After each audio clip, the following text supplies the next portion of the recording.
Hang on.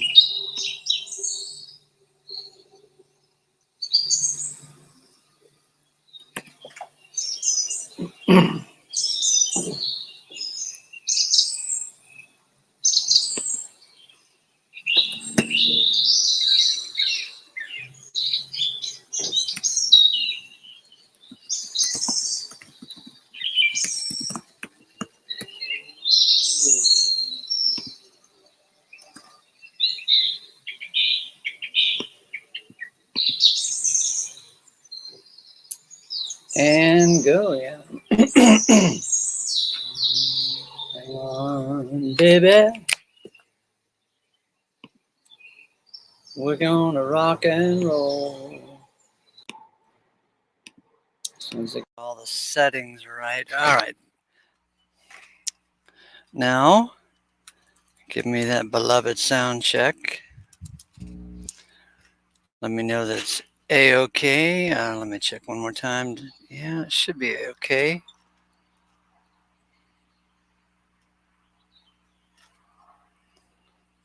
Sounds good. All right, so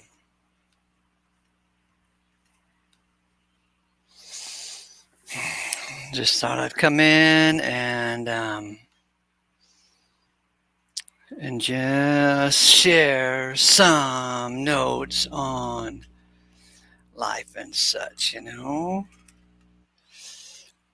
See if I can pass on some wisdom or entertainment, at least, about horse shit that goes on in our life. Hang on, I'm still trying to organize my handy tools here, my visual aids and such.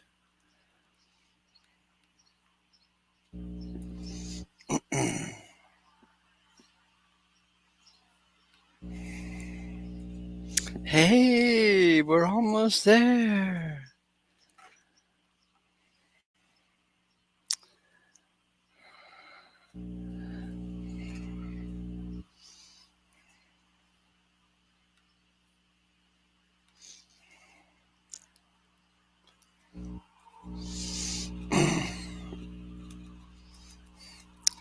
Health, money, work, relationships. Okay, is that covering enough crap we got to deal with in life?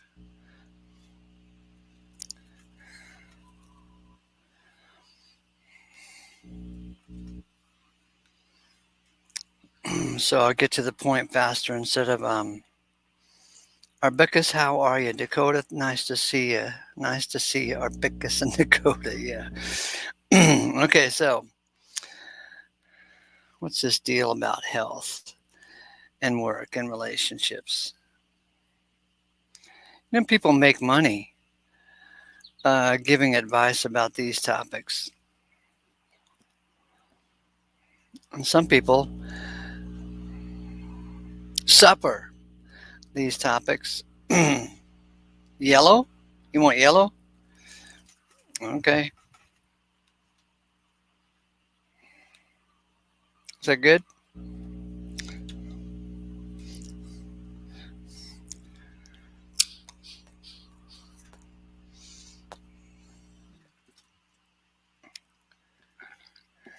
So here we go.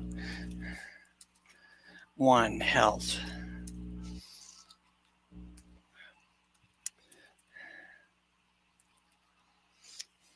Bold. You want bold? Okay. Is that easy enough on the eyeballs?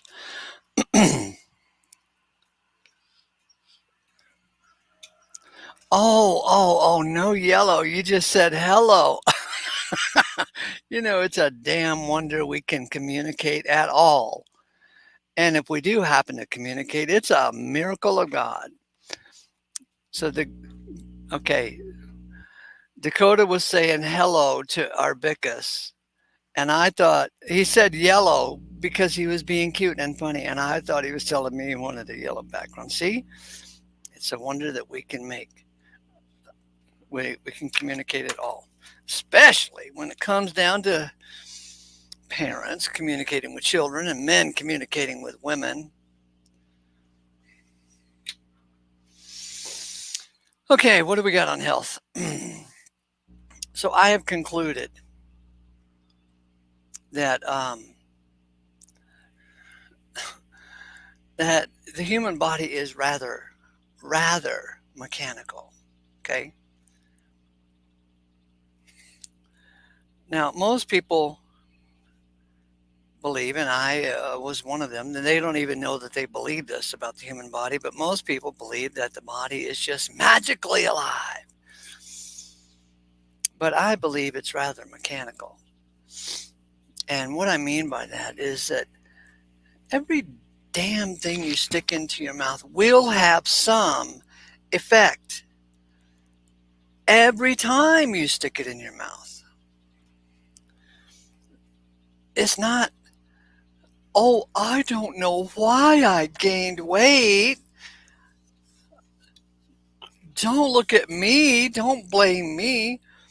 Listen, everything you stick in your mouth has some effect. And if you don't know the effect, it doesn't mean that it doesn't have an effect. What might be the effect of the things you stick in your mouth?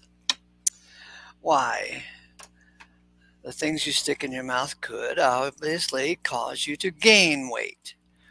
And that's just the beginning of the trouble. Could cause you to lose hair, could give you arthritis, it could give you an upset stomach. I mean, I know this fellow in the body of Christ. He's kind of a Bible teacher. And he said something like, every time I eat Doritos, I get an upset stomach. Well, the natural logical conclusion would be stop eating those Doritos. But no, everybody else in the world is eating Doritos, so he thinks he's got to eat them too, and that nobody else is complaining, but therefore it must be a miracle or a curse. Anyway, everything you stick in your mouth has some effect. So there's a diet out there that you should get on for your sanity's sake. It's a 30-day diet, and it's called Whole 30. Whole 30. And what this diet is for 30 days, you eliminate all processed foods and you eat only foods that are not beat up by the factory. Okay? If it has to go through a factory to get to you, then don't eat it for 30 days. And for 30 days under this Whole 30 diet, you don't go near a scale so you don't weigh yourself. That's not the point. The point is not to lose weight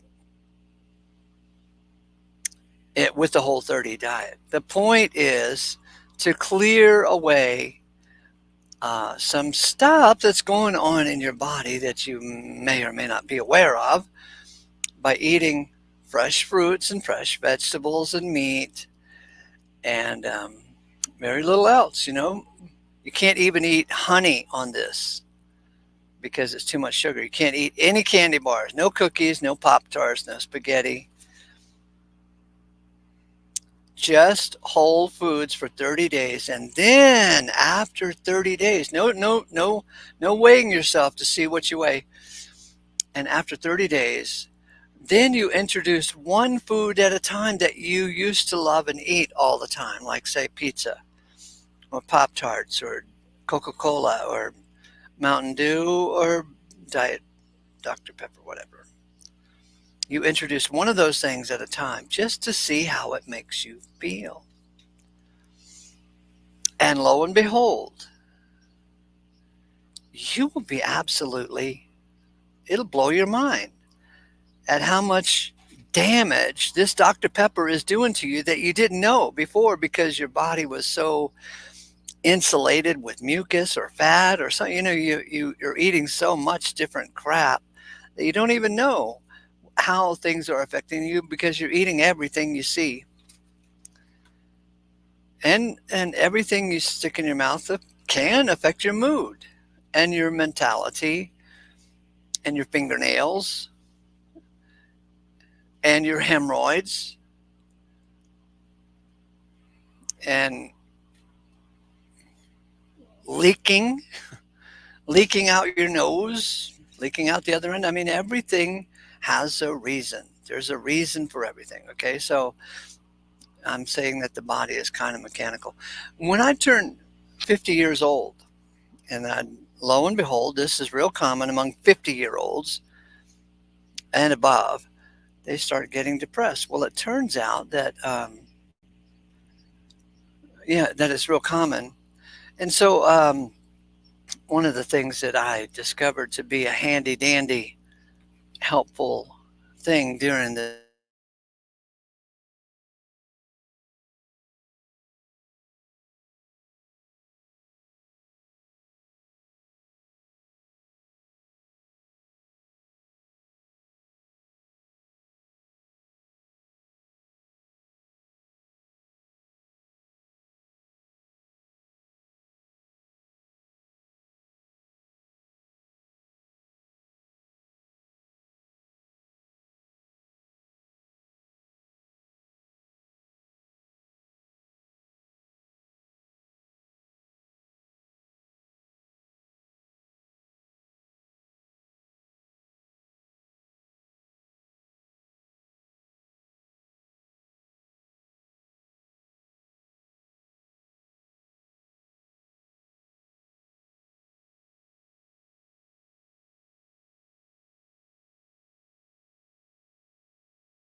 hey, there you go. Summertime, and the fish are biting, and the internet is wacky because it's hot. In order to overcome the hot internet, we actually put an icy water bottle on it.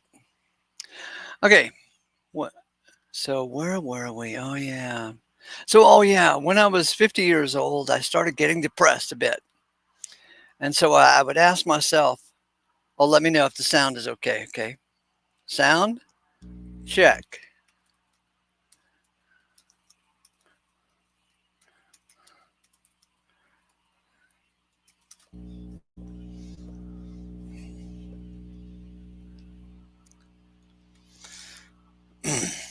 Yes, no, yes, no, yes, no. Sound, sound, sound, sound. Ben, Abraham, are you 50 today? All right, so let me know. Can you hear me? Okay. Is the sound coming in? I don't see any side check responses, so I'm assuming that I got it. Yes, Mister. Okay. Okay, so when I turned 50, I started getting depressed a bit. And I would ask myself, do you have any more or less friends? And the answer was, no, I don't have any more or less friends, about the same amount as I've always had. So that couldn't be it. Thank you. Thank you, Ben, and thank you, Dale. And then I would ask myself, do you have any more or less money? No, I don't have any more or less money, so that can't be it. So I figured, after asking myself those two questions, I figured that it was my depression was biochemical. Get it? Not something of the mind, it's actually something of the biology. And it is true that you can have biological stuff going on in your little old body and it will make you feel blue. So, over the years, I have learned that um, I get a little bit depressed on cloudy days because apparently I need more vitamin D3. After you turn 50, it seems to go that way. So on cloudy days, I just pop a little vitamin D3, and that seems to do the trick. I don't, it's when it enters my body, it's so subtle. I don't notice that the depression is disappearing. It's not like a light turns on or light turns off. It's just a little mood swing that I don't even notice hardly. But everything you stick in your mouth has some effect. Even if you don't know what the effect is, it doesn't mean just because you don't know the effect doesn't mean that it has no effect. And the crap that America eats and the complaining that America does. Oh, I have fibromyalgia. Oh, my aching ass. Oh, my fingernails. Oh, the complaining that goes on. If you ever see any video or just pictures from the 70s, there was a whole lot of people that were skinny at that time. And now everybody is 50 to 100 pounds overweight. What is the big difference? Well, it turns out that, by a little bit of investigative journalism and thinking, it turns out that the wheat farmers of America kind of tweaked our culture by, you know, bribing the congressmen in a sense. So they got the government to make this food pyramid model. And at the bottom of the pyramid, it said you should eat mostly grains. And at the top of the pyramid, very little amount of fat. So since the 70s, everybody's been advertising and talking about low fat diet. But just, now that we've got a little bit more common sense going on in our little heads, we can probably figure out that everything the government tells you is bass backwards. So if you take that food pyramid and turn it upside down and make fats the most thing that you should eat and grains the least thing you should eat, you're probably doing a whole lot better. Anyway, so it's not just everything you stick in your mouth has some effect. There's some things that you are not sticking in your mouth that have an effect as well, because the body needs vitamins. You ever heard of vitamins? They're kind of like Vitol. I mean, you ever heard of scurvy? The sailors in the old British ships from 200 years ago, they were getting bowed legs and rickets and scurvy, and it turns out they needed vitamin C, which they could get from lemons and which they could get from sauerkraut. And there's even this ancient story that the commanders of this particular ship wanted their sailors to eat the sauerkraut, but they knew they would complain about it. So they brought the sauerkraut on board, big barrels of it, and they put a guard on it. And they said, "This food is only for the officers," which made the men complain. They'd never even heard of sauerkraut before, but they knew that if they tried to force them to eat it to help them avoid rickets and scurvy and bent legs, that there would be trouble. So anyway, they put guards on the sauerkraut, told them this was only for the officers. So of course the men started complaining. And then they said, "All right, we'll let you have a little bit of sauerkraut only on Fridays." And they were so happy that they got a concession. But they wanted more because, that's the way human nature is. We always want more, more. I want more. I want more ice cream. I want more attention. Anyway, so they wanted more. So they said, "All right, you can have it on Fridays and Tuesdays." And before you know it, they let them eat the whole thing. Let them eat it all the time, 7 days a week. And that was the whole goal. But there are some things that if you don't stick it in your mouth, you are going to suffer as well because your body needs vitamin D3 or else you'll be a little depressed. Your body needs magnesium or else you're going to get muscle cramps and muscle twitches. Along about when I was 50 years old, I started noticing that the muscle right here in this muscle right here between my thumb and my first finger, it would twitch. And I just would look at it twitching. I go, what the hell is that all about? And also the muscle right under my eyes started twitching a little bit, uncontrollably. I go, what the hell is that? Turns out it was just a magnesium deficiency. And I would get leg cramps in the most inopportune moments.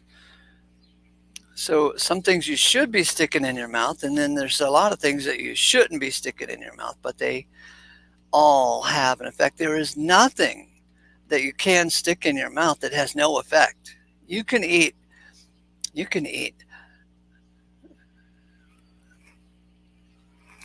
corn muffins, cornbread. You can eat cornbread and make it with sawdust. And you know what? You can eat it. Goes down good with a bowl of milk. But you're going to have a hell of a time digesting that thing. Turns out that when you make your cornbread, the less sawdust you use and the more cornmeal you use, the better that cornbread tastes. Anyway, it's just, I don't know why that anybody would be surprised at this notion that everything you stick in your mouth has some effect. I have a friend in the advertising business. We were pals and competitors and colleagues for years and years and years. And this guy, he weighed over 300 pounds, and he ate brownies like it was going out of style. He even had famous brownie recipes and would make the most delicious sweet brownies that would just to die for if you love that kind of sweet stuff, And he never did figure out why he weighed over 300 pounds. He just kept popping this crap into his mouth. And then, lo and behold, he comes down with cancer, brain cancer. He's got a big old tumor in his head. And then it turns out that cancer loves sugar. So the more sugars you eat, the more you give the cancers a possibility of growing. And guess what? Cancers hate fats. Not all fats. I don't think they hate seed oil fats, but they do hate normal fats like um, like bacon. They hate it. Cancer hates bacon fats and avocado fats and olive oil fats, just normal fats. Cancer hates it, but cancer loves sugar. Okay, so I watch a bit of TV, and every night there's some damn commercial, or not just some commercial. There's 15 commercials that'll come on through the night, 20, 30 commercials selling you this magic pharmaceutical pill. And along with the magic pharmaceutical pill comes a legal warning. Oh, if you take this pill for your hemorrhoids, your fibromyalgia, whatever they're trying to cure, why you could get bleeding out the nose and you could die of a heart attack and your hair could fall out and your skin could, just wash down the drain. They could, every damn one of them has that legal notices. Why in the hell would you buy that crap? When if you do enough homework investigation, you can see that to get rid of fibromyalgia and all that other crap, stop eating wheat and sugar and maybe try the whole food diet and see how foods make you feel. So health turns out is, kind of logical. Everything you stick in your mouth will have some effect. And some things that you fail to stick in your mouth will have an effect, okay? So, oh, you need oxygen, as one of the little commenters said on the side. You need protein. Anyway, so if you don't believe me, go on the whole food diet. It's just 30 days. Only eat whole foods for 30 days, not to lose weight, but to just check yourself to see how foods make you feel. And then after 30 days, then you can go back to eating Pop-Tarts and Mountain Dew, one at a time, to make sure it's not whacking you out. And you will find out some amazing stuff. Because while you're eating the everything diet, you don't know what is making you feel crappy, bloated, runny nose, tendinitis. Can you believe that tendinitis will clear away? I mean, there's so many things that we think are a mystery. Who the hell knows? Why does one get tendinitis and another doesn't? Could it be that you're eating rice all the time, which is a grain, and I'm recommending that you don't eat grains because grains are for birds. And anyway,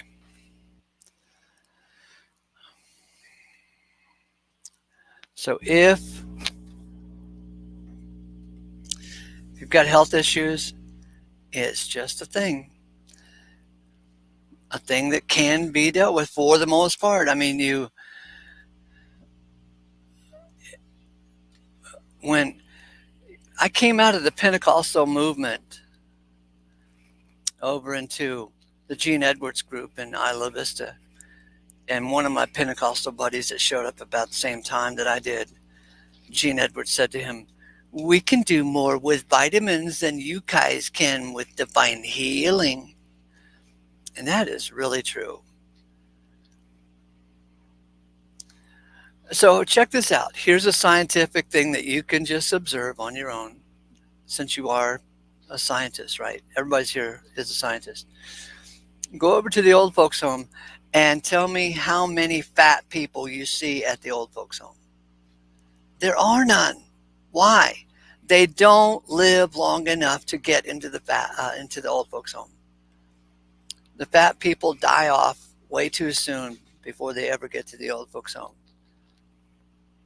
The people who live the longest are skinny. And what do those damn skinny people eat? Bacon, chicken skin, avocado, and they eat very little bread and no Pop-Tarts and no morning bowl of cereal. Anyway, do your own homework.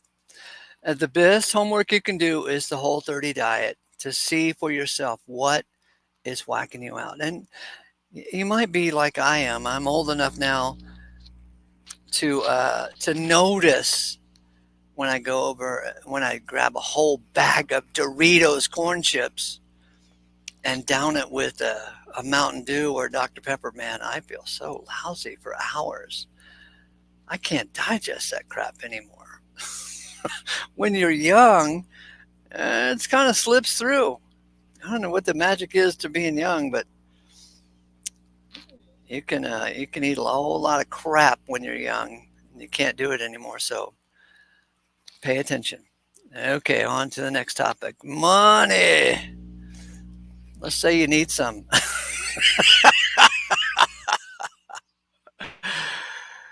What you gonna do?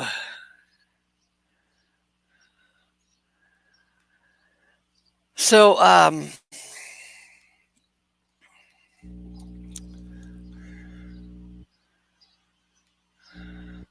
can we say that money is a lot like the health thing? Well, I'll tell you one thing that's weird about money is that,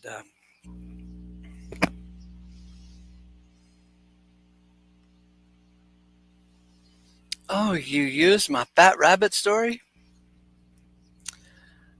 That's a good one. Oh, yeah, by the way, if you haven't heard that, um, rabbits are supposedly lean meat, but one winter years ago, I was feeding my rabbits uh, wheat that I would soak in the overnight, so it'd soften up, and oh, they loved it. And when I harvested those rabbits, they had a lot of fat on them, and that's not bad, if you're in a in your favorite apocalypse and you need the fats, then that would be a thing to do is to fatten up those rabbits. And the same thing with, remember when the prodigal son came home and the King James said, the father said, kill the fatted calf, but the actual word in the concordant version is kill the grain fed calf, because grains will make you fat. And by and large, grains are for birds, not for humans and not for cows and not for rabbits. But if you want to make them fat, that's the way to do it. Okay, now regarding money, if you need some, um, man, what a big topic this is. I used to be in the money business. In fact, there's a pretty famous book from the 1930s called Think and Grow Rich. It was written by Napoleon Hill. And I have personally read that book 11 times, 15 times, I don't know. But not only did I read it, but I heard about this group of men who would meet together every week to read and discuss Think and Grow Rich. And they only met for 1 year or 2 years because they all grew rather rich and didn't need to meet anymore. And I was so impressed with that story that I wrote up a full page ad and put it in the newspaper and called a group of men together on a weekly basis to meet and read and discuss each chapter of Think and Grow Rich. And we did. I did that in 3 cities. I lived in Santa Barbara, I did it. I lived in Ventura, and I did it in Salt Lake City as well. So if you want to get a concept of money and how the world works with regards to money, then that would be step 1, is to read Think and Grow Rich. And here's some of the things you'll learn in Think and Grow Rich. There's this thing in there called specialized knowledge. You want to make money? Then maybe this will work for you. Have a specialized knowledge that you can't just get anywhere, and people will hire you to solve the problem of that specialized knowledge. It could be how to get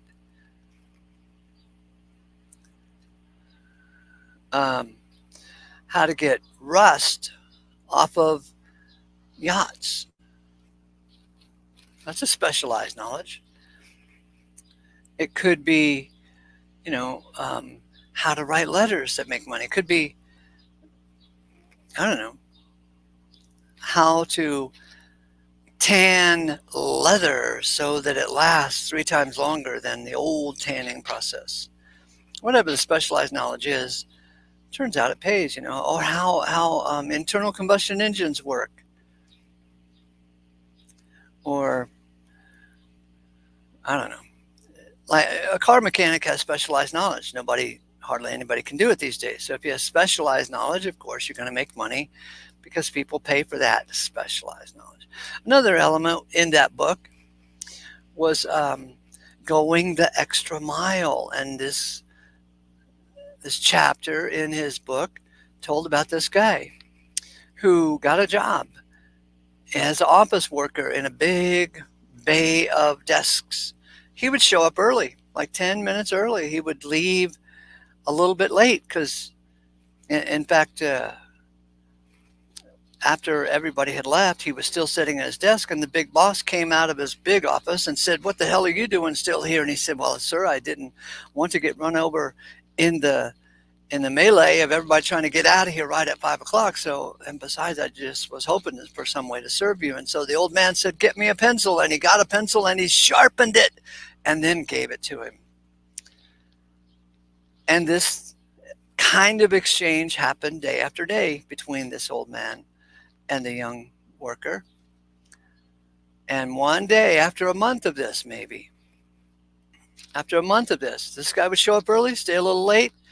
That in itself is a valuable commodity, because throughout the whole country, to find an employee who shows up early and stays late, that's like a miracle of God to find one of those guys, because everybody in the world thinks that they are all a part of the union. They show up late, they take 3-hour lunch breaks, and they leave early, and they get somebody else to clock in for them, and it's just a nightmare. Well, anyway, after a month of this behavior, of going the extra mile, the big boss came out, and turns out there was a car manufacturing company called General Motors. You might have heard of them. The big boss came out of his office and put a big, huge roll of paper on his desk and said, "We're going to build a new plant in such and such state. I want you to go oversee the whole operation. You leave tonight. And by the way, your new salary is $100,000 a year." And this was like 1920s money. So 100,000, that would be close to $1 million today. Anyway, going the extra mile, that was a very important topic in that book. And I one time, years ago, when I was barely out of my teens, I worked for an old shoemaker in Charlottesville, Virginia. The shoemaker had gone through the Great Depression of the 1930s. And this was the 70s in which I worked for him, and we were talking. So it was still fresh on his mind, kind of like a conversation topic. Nobody talks about the old Great Depression anymore. Nobody was alive at that time. Well, anyway, he told me, there's so many people unemployed during the Great Depression, but I always had a job. Let me tell you my secret. And he said, "What I did, kid, was I would go to an employer and I'd say, 'Let me work for you for 30 days and don't pay me anything for 30 days. And if you like my work at the end of 30 days, you can hire me.'" Everybody else wanted money up front. They weren't so willing to demonstrate their value. But he was willing to demonstrate his value. He said he never did finish the 30-day trial. The owner of the business, always started paying him because he could see that the kid had value. Think and Grow Rich is a really cool book. I'd recommend it for simple money matters like you may be experiencing. If you're young, if you're an old fart, you probably know all this kind of intuitively. You got a little niche going in something. If you need some type of ideas on making money. There's not the employment stuff going on these days that it used to. It used to be, you get a job and there's lots of promise of benefits and a retirement package and all that crap. Well, that stuff is going away. So you're going to have to make money on your own. Might as well start watching YouTube videos that would be appropriate, and you can find them by looking under side hustles. YouTube videos under called side hustles. Do a search, side hustles. And one guy will, I don't know why people love to reveal their secrets, but it's kind of like in us, we love to talk about ourselves. And one guy makes $100,000 a year selling crap on eBay. And so here's how he finds the crap. He goes to yard sales, he goes to thrift stores.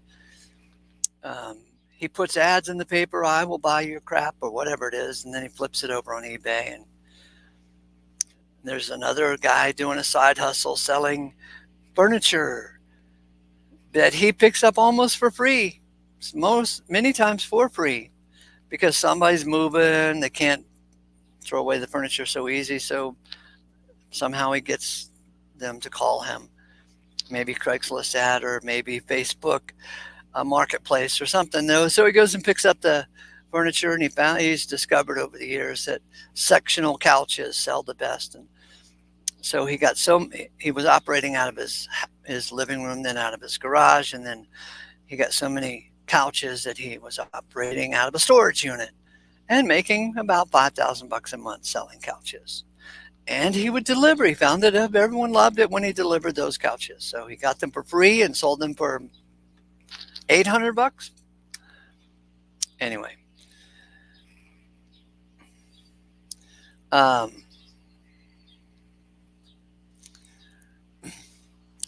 back during the times when newspapers were the communication thing in Australia, I remember hearing about this guy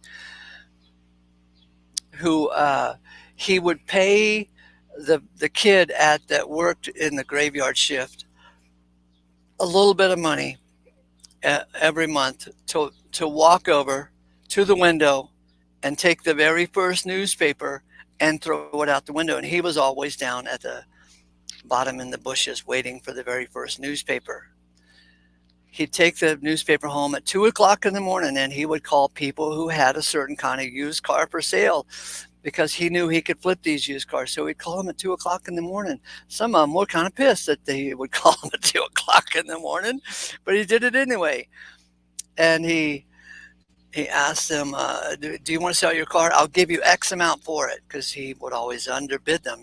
They wanted 3,000. He would offer them 1,500. It was a negotiation process. He'd pick up the car the next day, and then he'd turn around and put it back in the paper and selling, because he knew this car would sell easy. And he made so much money doing that he had enough money when Volkswagen came through Australia. They had a tough time selling the Volkswagen franchise to other franchise car owners like Chevrolet and Ford and so forth. And so he bought the very first Volkswagen franchise. And so he was selling Volkswagens, and then he became the largest Volkswagen dealer in Australia. All because he had the initiative to get the information first. He'd buy cars and then flip them. And I guess my general point is you cannot depend on someone to hire you anymore, because we're getting away from that. You're going to have to be an entrepreneur these days. And so just find a niche that you can dominate. You're not going to make $1 million, but you'll pay the rent. Farming, you can do farming.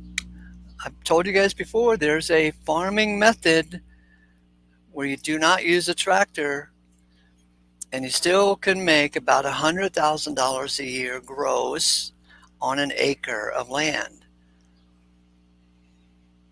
So it takes about 1 to 1.5 people to work 1 acre. So if you have one employee,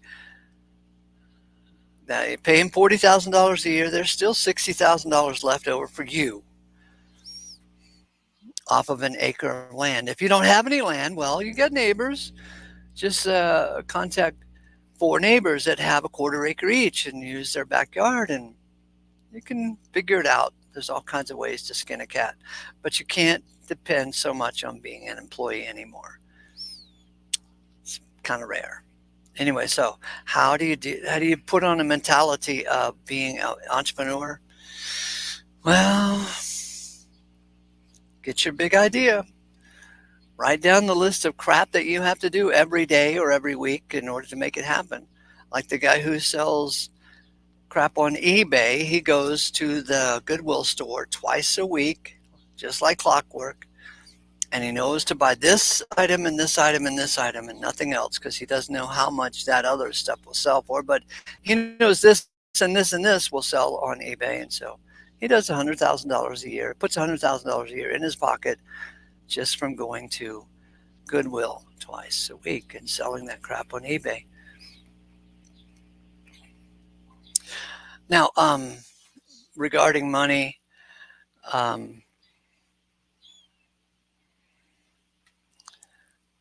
if you got a lot of debt, let's say you got a lot of credit card debt, there's ideas out there, there's disciplines out there to get yourself out of credit card debt, and that Dave Ramsey, he's got a very nice practical idea of getting out of credit card debt. And you take, let's say, all five of your credit cards are pretty bad, and so, and you only have X amount of income to pay them off. And so what you do is you do a snowball trick, you pay off the smallest one first, okay? And then after that one is paid off, then you use the same money and add it to the next one to pay it off. Let's say if you're making payments on all of them, the minimum, but you pay off the smallest one first, and then after that one's paid off, you roll it over, and then you pay the same amount of money is going out of your pocket, but now it's only covering 3 credit cards or 4. And then once that was paid off, then now you're back to 3 credit cards. And then once that was paid off, now you're down to 2 credit cards. So you're snowballing the effect anyway. So you can check out Dave Ramsey's material, and it might help you understand how to manage your money and your situation.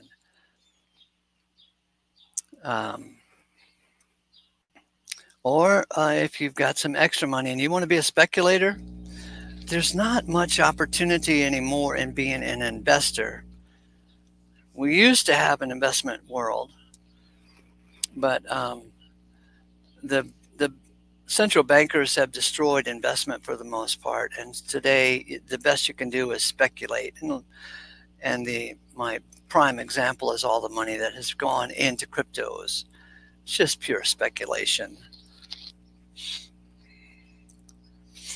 So, but if you want to buy a farm, a little farm with 1 acre, 2 acres, 3 acres, 4 acres, 5 acres, well, if you use this no-till method, you can pretty much count on making $100,000 per acre per year.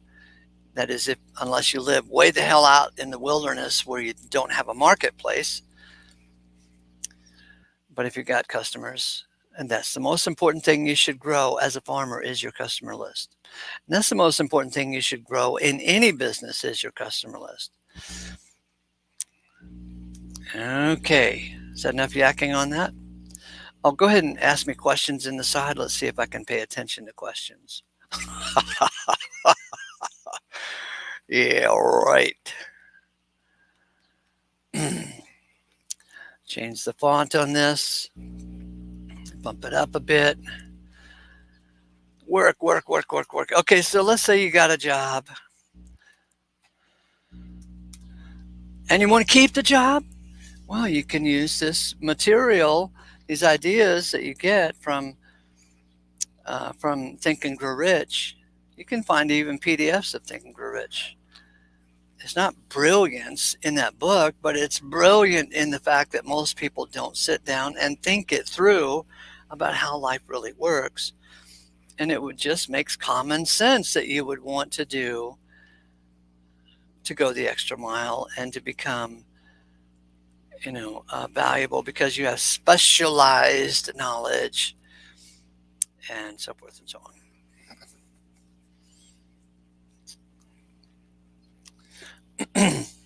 There's as far as Think and Grow Rich, there's also a chapter in there called the Mastermind.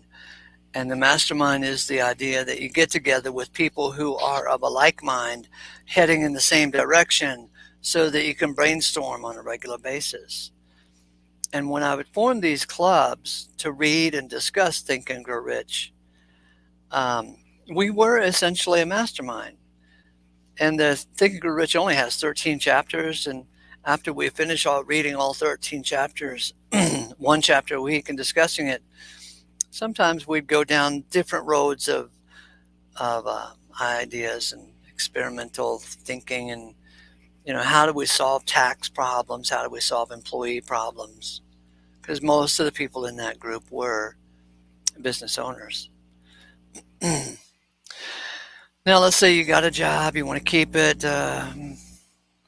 Let's say you have some dynamics going on at work that are pissing you off, and it's a perfect place to get pissed off, because you're more or less kind of enslaved to the work thing, and you have to deal with people playing games, gossip, and the games of now I got you, son of a bitch, and the games of let's watch you and him fight. Well, in that case, I would recommend that you grab Dr. Berne's book called The Games People Play. It just might help you get along in the workforce, because those games are universal and predictable, and they've been going on a long time. And how do you make yourself so valuable that you don't get fired? I don't know. We have a weird economy going on right now, an economy that is shrinking because credit is disappearing. Easy money, easy credit is disappearing. So I don't, it's kind of hard to suggest to somebody who has a work mentality, 9 to 5 mentality, to, go the extra mile. But if I can get you to go the extra mile, it always pays off.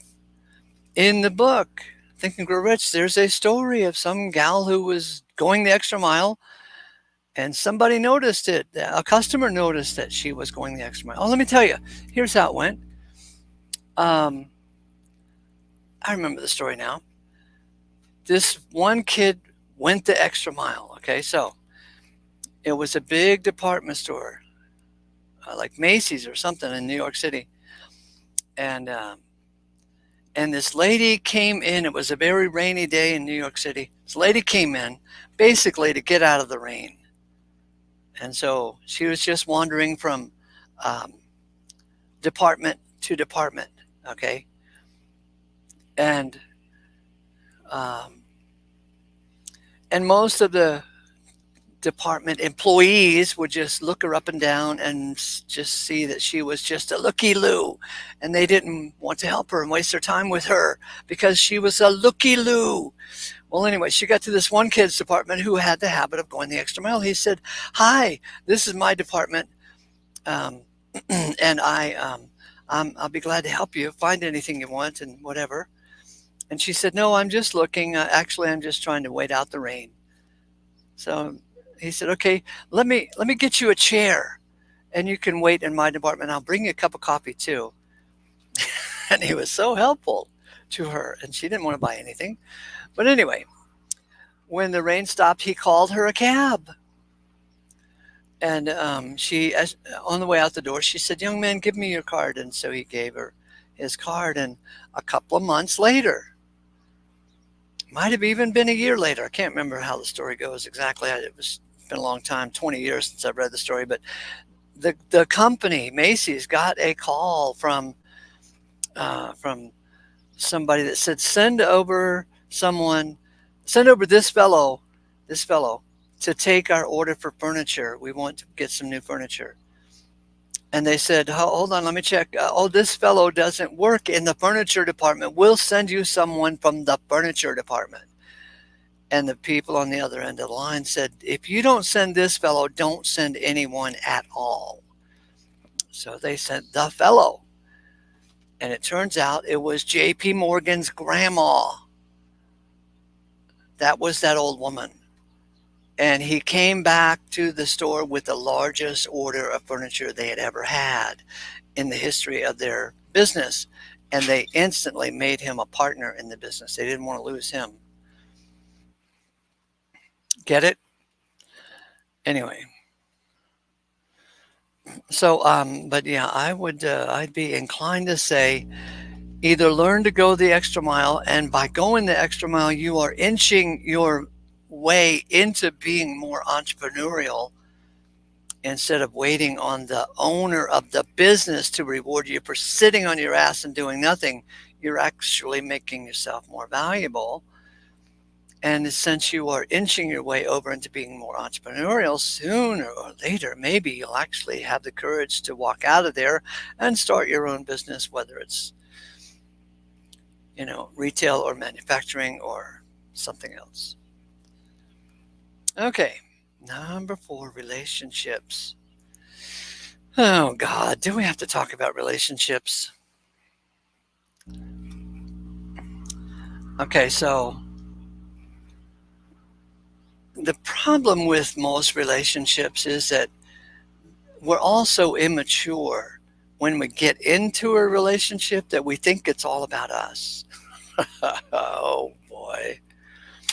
And we want it to go our way. And we don't realize that everybody's got their own agenda going. And if you don't realize that everybody's got their own agenda going and you think they should go your way, oh my God, you're just going to be disappointed left and right. So remember my little vignette story of what are you telling yourself that's got you upset? That it's awful. What's awful? Your life? No, my relationship.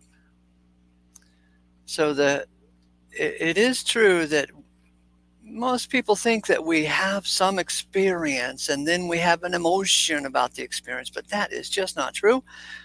The truth is we have some experience, some event, and then we tell ourselves a story about the event. Then we will have an emotion.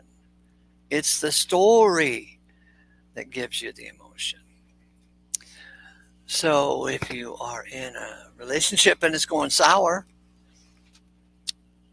what the hell do you care? Let it go sour, because the relationship is not about you. You're just looking at it, kind of.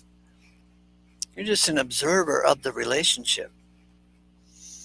And if you want the relationship to go this way or whatever, and you're stomping your foot, making demands, it's not going to work.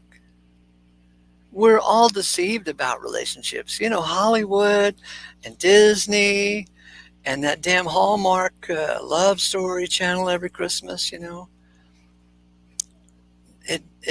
reality, it doesn't work that way. The only feelings that you really get in the love relationships are when somebody is taken away from you. Like, look at the prodigal son's father. He loved the prodigal son because the prodigal son was taken away from him. But he had another son sitting right there, and he didn't have so much emotion with the other son. The other son was just right there. In the 1600s, Montaigne was a great French philosopher. He used to be a soldier, became a philosopher, wrote a lot. In one of Montaigne's essays, he said, "Oh man, I do not understand French women." He's writing in the 1600s. "I do not understand French women. They complain and complain and complain about their husbands. And then when their husbands die, they cry and they cry and they say, 'Oh, he was the most wonderful man ever.'" Nothing has changed. French women of the 1600s are the exact same women of today. There is this human element that we love what we can't have. So if something is taken away from us, oh, we magnify it and cherish it, oh, the more. But if somebody is right there in your face all the time, you discount the relationship. Just like it's the same thing with a person, a woman, a man who gets a job. At the very beginning of getting the job, you're so excited because it's new. And then it only takes a couple of months before you think, oh, bother, why did I bother getting this job? It ain't nothing. It ain't nothing. So they're not proud of themselves anymore for getting that job. So we have this in our element, in our psychological element, um, that if it's too easy, we don't appreciate it. First time I ever fell in love, I mean, head over heels in love, was with Pam Todorov. And Pam Todorov ditched me in 1974 out of the blue. I didn't do anything that I thought was worth ditching, but she ditched me for some motorcycle guy. And I cried over her for a year. Why? Because she ditched me.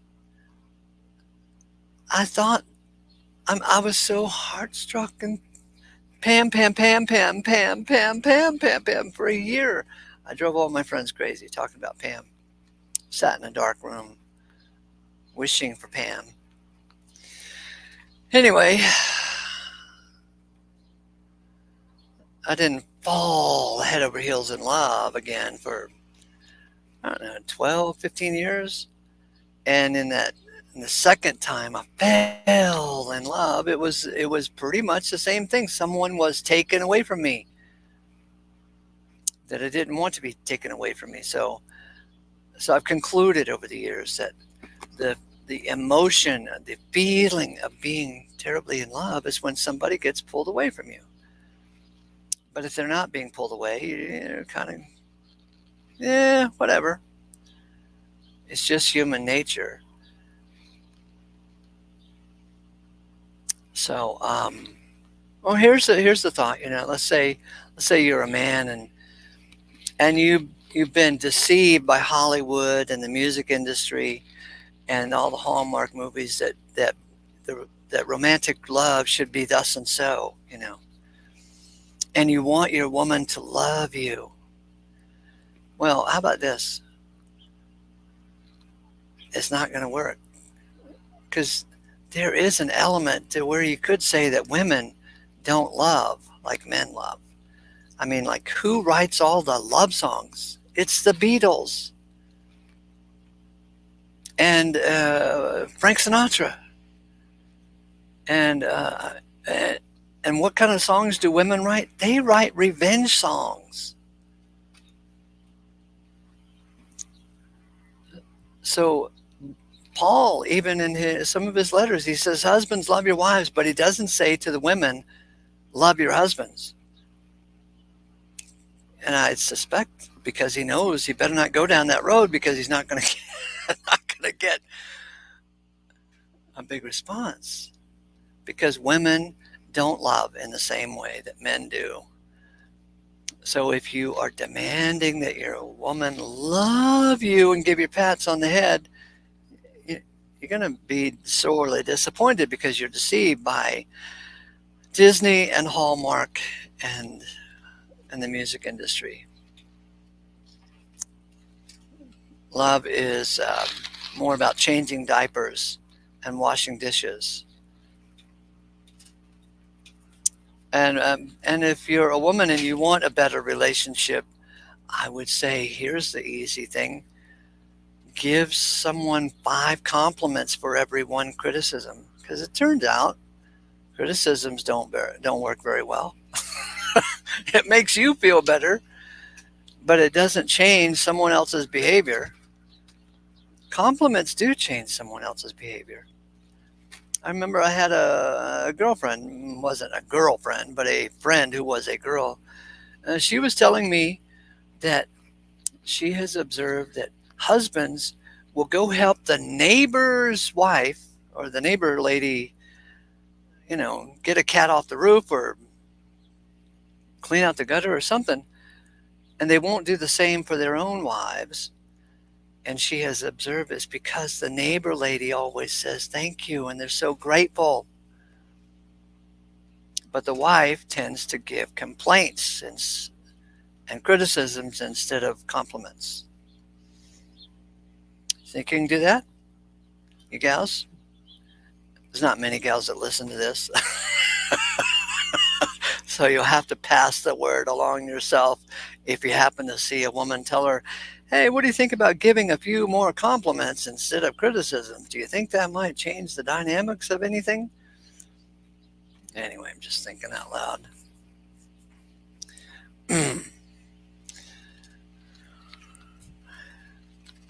Yeah, so one couple, they're on the skids, right? And the common expression in that couple is, oh, God, I'm sick of his jokes and sick of his stories. And the other couple, they're loving each other. And the common expression with them is, oh, I love it when you tell that story. See the difference? Anyway, a whole lot of love, the feelings of love, have to do with pride as well. Because no woman or no man will walk by a fella or a gal laying in the gutter, drunk with vomit all over, and fall in love. Now, there has to be elements of pride built into the thing, something you can be proud of, So, relationships are the hardest thing. If you have expectations of them, they're not going to be met.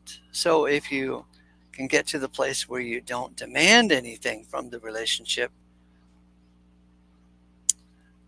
you agree with your mate, even if your mate is wrong, your mate is always 10% right, even if they're 90% wrong. What the hell do you care if they're 90% wrong? See, there you go, caring. And it turns out that if you care the least, you enjoy the relationship the most, because the one who cares the least gets the most benefits. If you care so much, you're always jumping through hoops and walking on eggshells. And so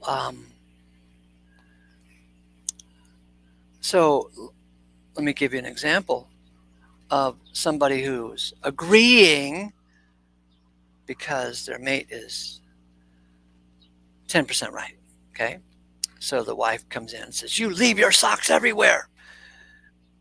And you want to argue with her and say, I do not leave my socks everywhere. I leave them on the living room floor on Wednesdays because I'm busy on that day. I got 2 projects to do. Well, that wasn't the point. You disagreed. You got into an argument over socks on the living room floor. You leave your socks everywhere. I do not. Well, if you agree, because she's 10% right, she says, you leave your socks everywhere. You go, yeah, I should pick those socks up. Well, then she gets to the real point. Oh, listen, I just found out my mom is coming into town today. Can you help me clean up the whole living room? And that was the real point. Not that you leave your socks everywhere. And as I said at the beginning of the show, it's a wonder that we all can communicate at all. It's an absolute wonder that we all can communicate at all. So anyway, when you when you agree because she's 10% right or he's 10% right, then things get kind of nice, because the sweet thing about relationships, if you're going to have a sweet relationship, is that you act happy. You act happy. You don't have to be happy, just act happy. You are agreeable, and you enjoy others, and the combination of those 3 things, well, it makes you very attractive, and everybody wants to hang around somebody's acting happy and agreeable and has friends. They don't know why they want to hang around somebody who lacks happy? I'll tell you why. Because complaining, bitchy people are not very fun to hang around. I used to go to a coffee shop every morning and down in Salt Lake, and there were about 5 or 7 guys who would meet at this one table. Just a bunch of nobodies in particular, but one of the guys always complained. His name was Blake. I mean, he complained every morning about the traffic and the weather and politics, and it was just one bitchy thing after another, to the point where all the guys at the table started calling him Bleak instead of Blake. And he never came back.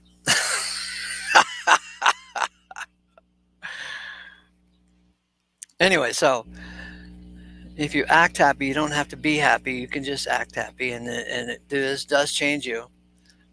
Acting happy does tend to make you happy. And people who are happy are more fun to be around, and that changes the dynamics of relationships. So if you have somebody who's complaining, and if you act happy and agree with their complaining, oh my God, imagine you leave your socks everywhere. Yeah, you're right. Your mother is mean. Yeah, you are right. That Donald Trump, he sucks. Yeah, you're right. He does. Anyway, so I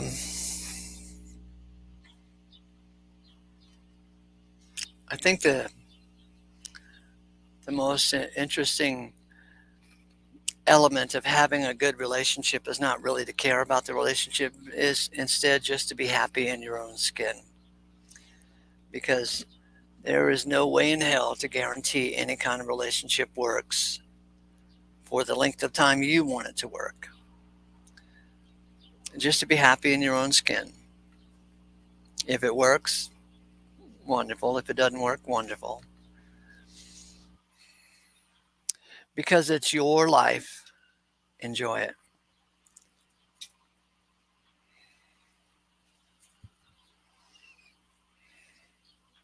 Agree to disagree? Hill, I think it would even go more than that. I'm trying to think how to express it so you don't even agree to disagree. You just agree. You see, you leave your socks everywhere. You don't say, I agree to disagree. No, you say, you're right, I should pick up my socks. So it's not you agree to disagree. Just agree because they're 10% right. And what the hell do you care if they're 90% wrong? Let's see. Agreeableness is a huge determiner in successful relationships. Yes, that's right. Anyway, if anybody wants to come in, come on in. Yeah, see, if you agree to disagree, you're still embracing the disagreement. And so that doesn't look very attractive. But if you just agree, why then you become more interesting to look at. Does that make sense?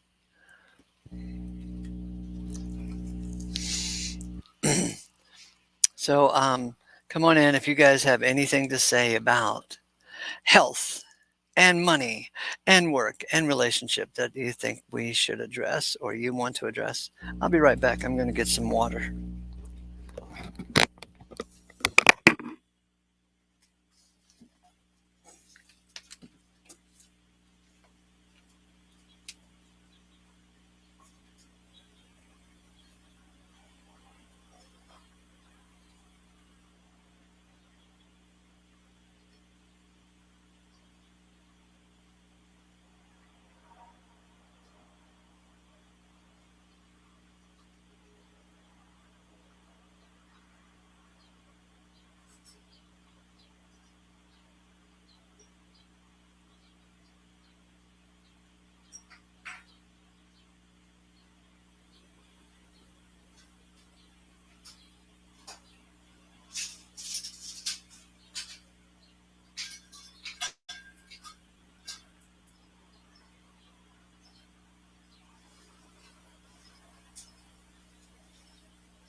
Remember the guy I told you about? He was way overweight and he made fudge brownies all the time and came down with brain cancer.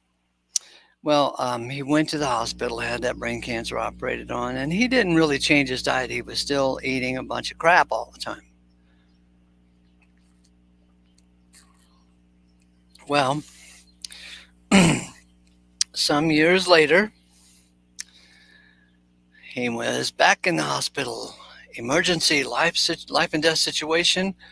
His heart and his liver were absolutely petered out. Anyway, can't live without either one.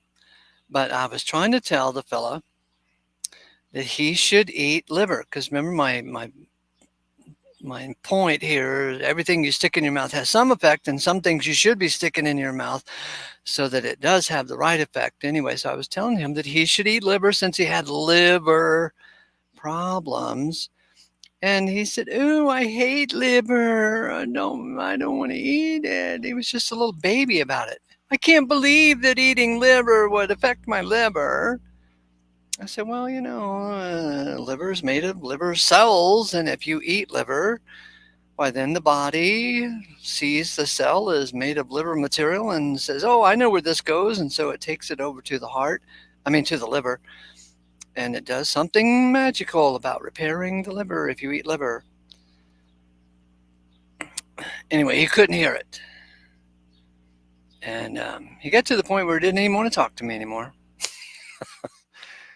Because he wanted to keep eating fudge brownies and have no consequential effects, except for being 300 pounds overweight and going into the hospital with cancer, going into the hospital with heart attack, going into the hospital with liver failure.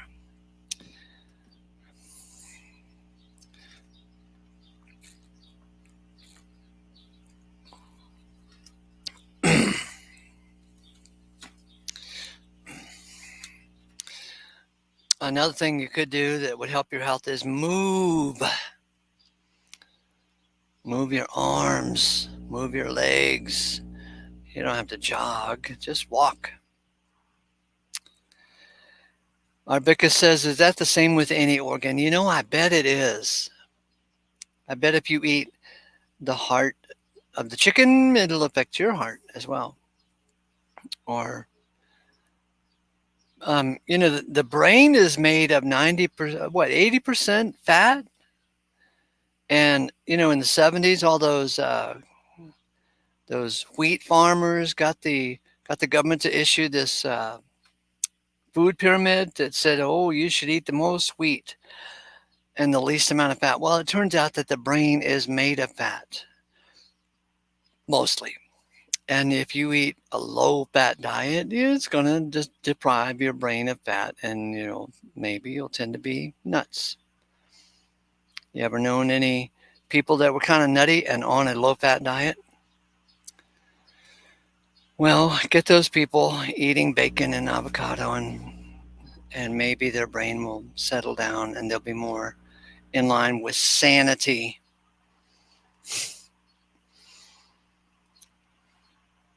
Coconut oil, butter, and lard. Amen, Ben. Amen, Ben.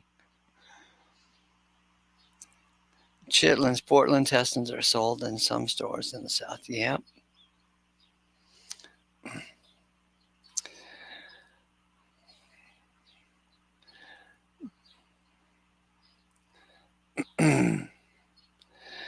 So in each of these cases, in each of these topics here that I've brought up, health, money, work, and relationships, you could say that there's more to them than just being magically that it all magically works, relationships or the work or the money. No, you could say that they're kind of like scientific and they work for reasons.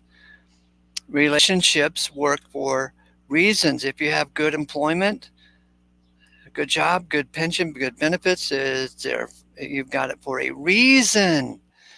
If you have money, easy access to money, it's there for a reason. So there are reasons that can be understood and mastered. And if you have good health, it's there for a reason. Instead of just thinking that all this stuff comes to those who are just lucky. There's a lot of that mentality that, oh, I'm not lucky with health. Well, it's not. I mean, maybe there's some luck to it, but there's a lot to health that is not luck. It's rather mechanical. There's a lot about money that is not luck. It's rather mechanical. If you do X, Y, and Z, then this result will happen. Same with work and the workplace dynamics and the benefit packages and all that stuff. And the same with relationships. None of it is magical and ununderstandable. Anyway, one last chance. Come on in, or I'm out of here. How do you like them apples, Hill? Now, I haven't scrolled down to see any comments. Kind of hard to do. If you got a new comment that you think I should address, pop it in now. While I'm sipping on my lemon water.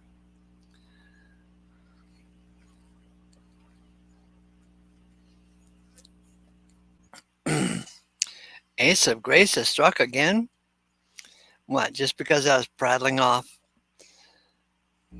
bullshit ideas that I think are bullshit ideas that are just kind of common sense? Anyway, it's not brilliance what I've just suggested. It's kind of like battle scars. I've had my battle scars with health and battle scars with money and battle scars with work dynamics and relationships and battle scars with relationships and relationships.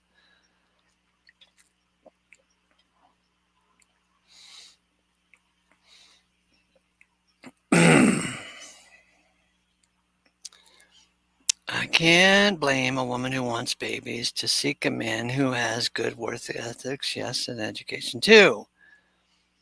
For me, only a beautiful mind is important. The good Lord has everyone's days on earth numbered. Rejoice. Yeah, let's see. That said, no matter how healthy you live, you will not add one single day to your lifespan.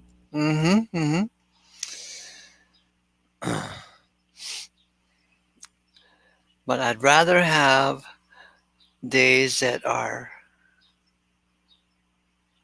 where I can get out of bed rather easy instead of struggling, crawling out of bed.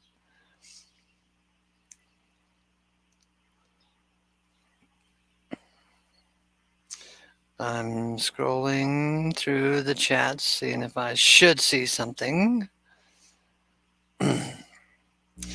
Buying and reselling has proven profitable for me in the recent past. If you know your products, it's a no-brainer. No-brainer. Many options for online income.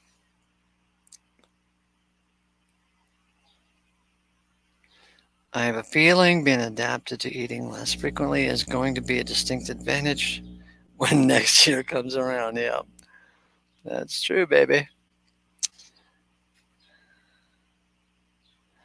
It's amazing, Hill, how quickly the body adjusts and resets once it's being treated correctly. Plus, I have bundles of energy. Best move I ever made. Let's see, what was the move? Mark 2:17.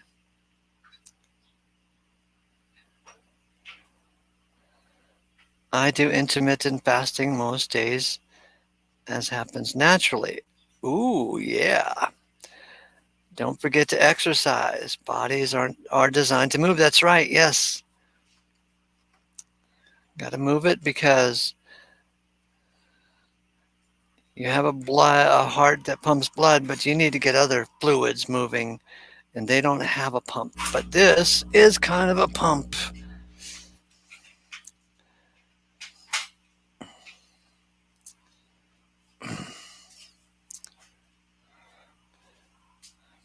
Yay! Judas wept his back because you got kicked out earlier today. I bound you and put you back in now. Oh, let me see. Did I give you a... I can't do it from here.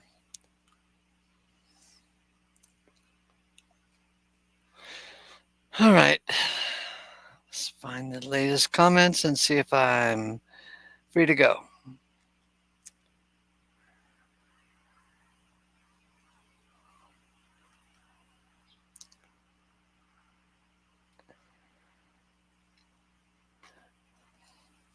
And ye shall eat of the fat of the land. That's great. Okay, exit stage right. Thanks, boys and girls, for coming in. And go ahead and like and share this thing because somebody might get some help out of it. Because, you know, we're all this, like these 4 things cover all the crap that we have to go through all the time. Relationship problems, work problems, money problems, and health problems. So if you've got any ideas, leave your comments. Somebody might read them and be helped. Got any books, any videos you want to recommend? Any mental things, any exercises? Anyway, Arbicus, Hill, Rhett, Ben, Grace to you.